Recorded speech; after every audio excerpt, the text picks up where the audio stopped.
there's a level of understanding about what women are experiencing or what they might be going through in order to still support their family, but some of them want to work or want to perhaps still feel like they can achieve a great deal despite the fact that their children are growing up. So really what you enable, I think, is important for them, because they're picking up both that they will be able to come in, but also so beyond the point of entry, there are promotional opportunities or there are things I can achieve here.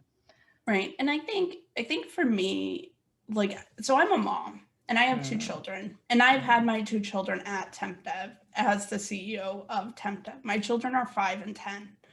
Tempdev's been around for 14 years. So I people have seen me be a mom at Tempdev. And I think setting the stage from top down of what it means to be a mother and a parent at a company and what that looks like, I think that sets a really nice stage, because my children are very active within the company. Everybody knows them.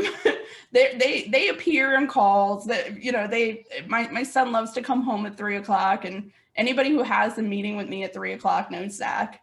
And that's fine. And I also think that the work from home world has really enabled us to create such a good environment for parents and particularly moms.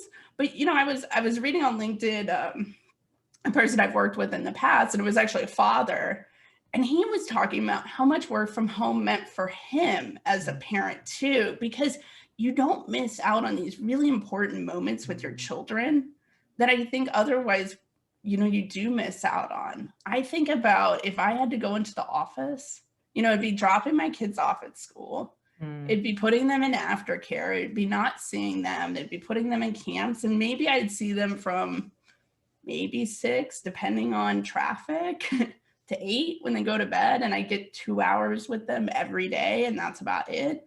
Work from home. If they're sick, they could just come home and go to bed. There's just so many things. I have an employee, and she has a child who has he has to take some speech therapy and some different therapies classes, and she would have to be, I don't know if she could work if she had to go into an office every day. But because she works from home, the therapist can come to her house, do the therapy that needs to happen while her son's there, Absolutely. and leave. And she can continue working. She's one of my most productive people, and it doesn't phase the work day at all. But she can continue being a parent. And I think especially as we read about how many women left the workforce during the pandemic, if employers had been just a little bit more flexible, I wonder how much of that would have really happened. Yeah, absolutely.